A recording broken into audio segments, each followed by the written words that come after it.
Öncelikle iyi günler.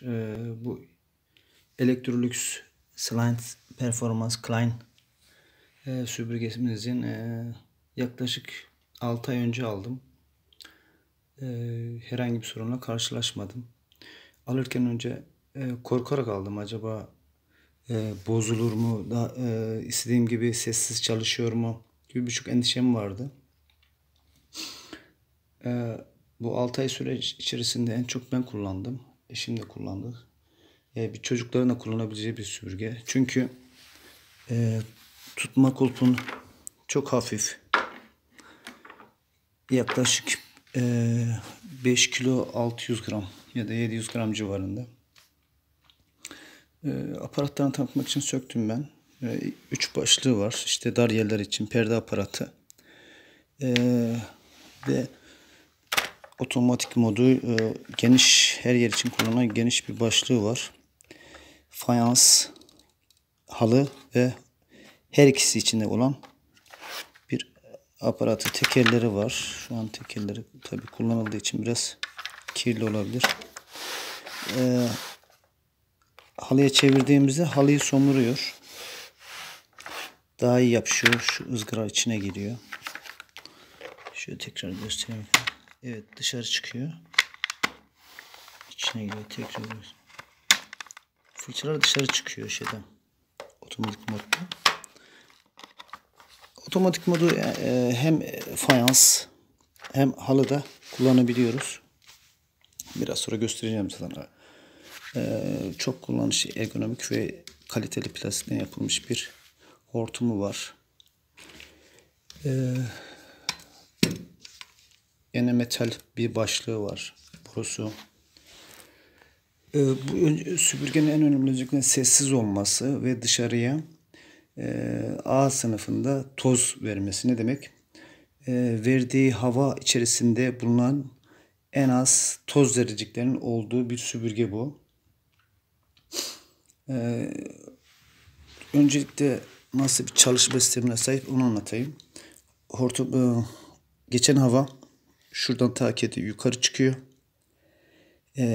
Dönüyor, yukarı giriyor. Tek hamlede çıkan şöyle başlığı göstereyim. Bakın. Koyuyorsunuz. İtiyorsunuz, kilitlendi. Şurada tutma yeri var. Şuraya da bastırmak suretiyle 4 parmak suretiyle çekip koyuyorsunuz. Bunun en güzel özelliklerinden bir tanesi yıkanabilir olması. Yıkanıp kurutup tekrar takılabiliyor. Diğer süpürgeleri tam araştırmadığım için fazla bilgim yok. Kuru süpürge neticede toz torbasız. Şuraya bastırdığımda şurada ben biraz önce tanıtımını anlatmak istediğim filtrelerimizin bir tanesini tek tek sökmüştüm. Bu şu aşamadan geçtikten sonra çıkan hava ile birlikte tozlar bize doğru geliyor. Hava dönüş yapıp içeri girdikten sonra bu filtrede tozlar dönemiyor. Ağırlığında bu cepheye çarpıyor. Çarpan tozlar burada dönerek içeri düşüyor. Dönerek içeri düşüyor. Hava buradan geçiyor. Hava buradan geçiyor. Aşağı giriyor. Şurada bir arka haznesini söktüğümüz ikinci filtre. Bunu yıkadım, temizledim, taktım. Şuradan geçtikten sonra buraya giriyor. Buraya girdikten sonra da süngerden geçmeye çalışıyor. Tabii ki kabalar buraya takılıyor. Daha küçükler süngerden buraya takılıyor.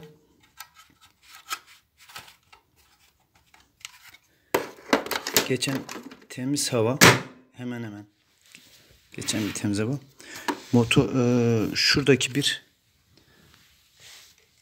şu aparat polen filtresi dediğimiz filtre geliyor. Filtre şu şekilde yitip kilitleniyor. Sökmesi genelde bu yıkanmıyor. Bunlar değişiyor. Kağıt bir filtre. Arabalardaki polen filtresi gibi.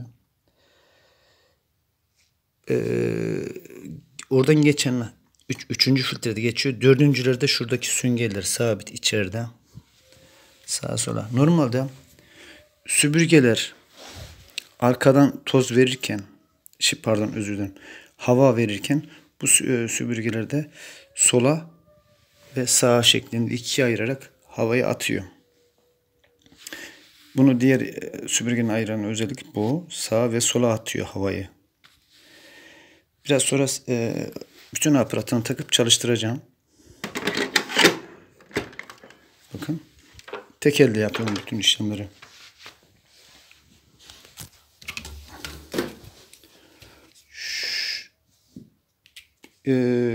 Şurada 2 tane tırnağı var esnek. Tık diye takıldı. Evet, gördüğünüz gibi. Her süpürge olduğu gibi emiş gücünü azaltmak için şurada bir şeyi var. Düğmesi var. Oynak düğmesi.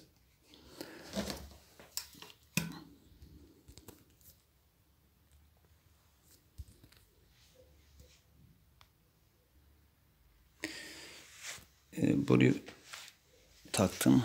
Aparatlar elimizde lazım olduğu zaman bu başlıkları değiştireceğiz. Şimdi süpürgemiz her şey takıldı. Biraz sonra çalıştıracağım. İçinde herhangi bir cisim, toz yok.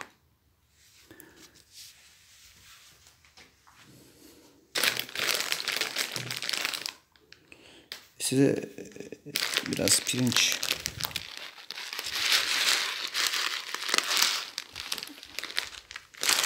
bakalım neler göreceğiz. İri taneli tanecik ve inanmayacaksın ama krema tozu. Daha küçük tozların nasıl aldığını göstereceğim size. Hiç sorun bunları tertemiz alıp hepsini şuradaki haznede hepsini göreceksiniz.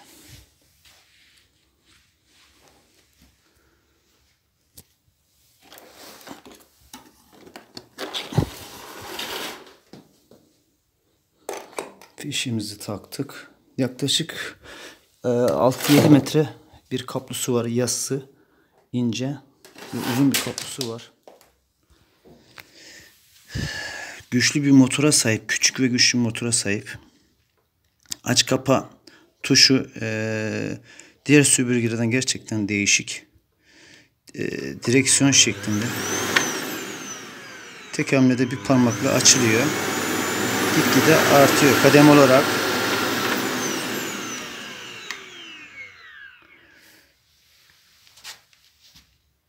Bakalım nasıl temizleyeceğiz. Öncelikle halıda ama onu otomatik modda çalışabilir. Modunu değiştirmeyeceğim yani.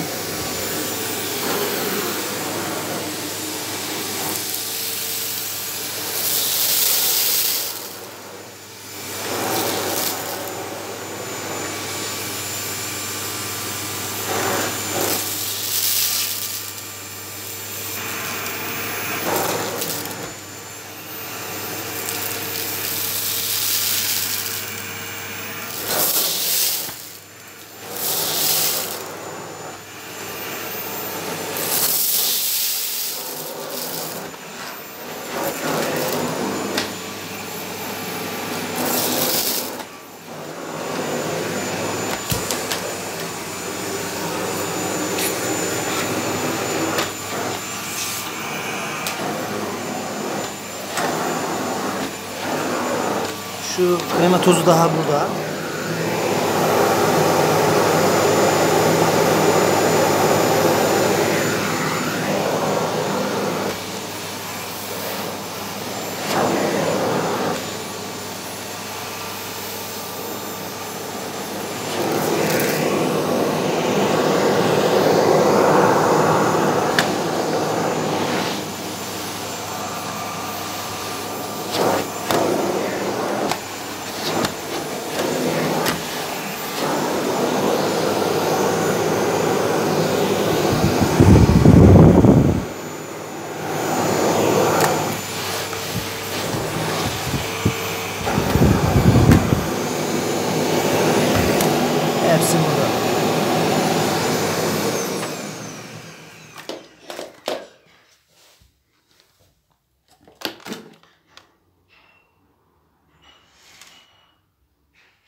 Evet, hem iri hem daha küçük.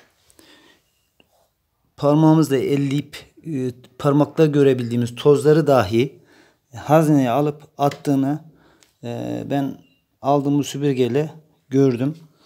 Tavsiye ediyorum özellikle şiddetle Türk vatandaşlarımıza. Pişman değilim. Çok güzel bir ürün. Biraz sonra bunun desibelini ölçeceğim. Bakalım kaç desibelmiş. Desibeli daha önce ayarlamıştım. Acaba kaç ölçüde? Şu an konuştuğum için benim sesimi ölçmeye çalışıyor. Yaklaşık arası 1,5 metre. En düşük seviye.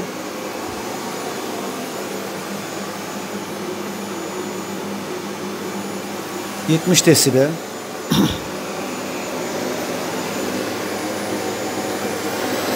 Maksimum.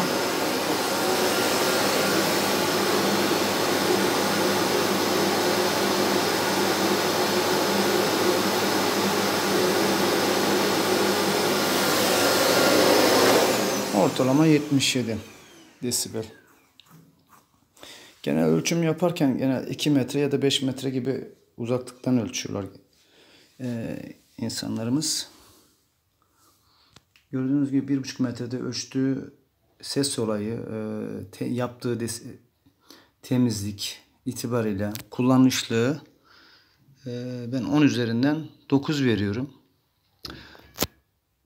Tek eksiği arada bir şuradan iyi sıkıştırmazsanız çıktığını döndürerek sıkıştırıyorum. Şurası arada bir çıkıveriyor bu şekilde. Biraz sert yitip iyice sıkıştırmanız gerekiyor. Onun dışında herhangi bir süpürgenin sorunu yok. Süpürgemiz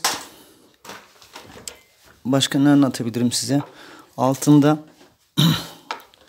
döner bir tekeri var.